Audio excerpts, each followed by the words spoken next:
আসসালামু আলাইকুম রহমতুল্লাহি ওয়া বারাকাতুহু।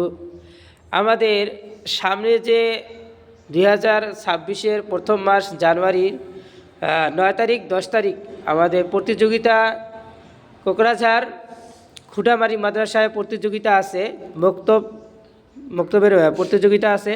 সেজন্য আমরা কিছু প্রস্তুতি নিচ্ছি। ছাত্রদেরকে কেরাত এবং গজলের প্র্যাকটিস চলছে।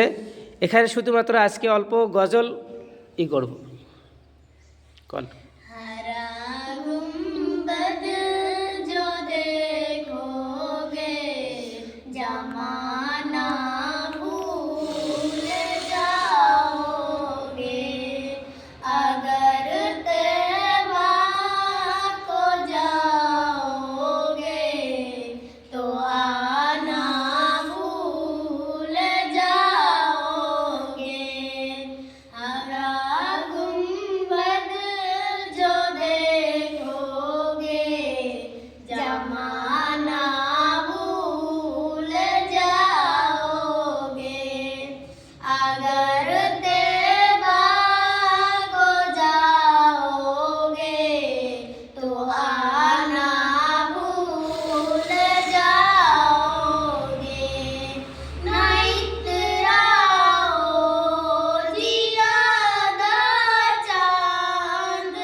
Rama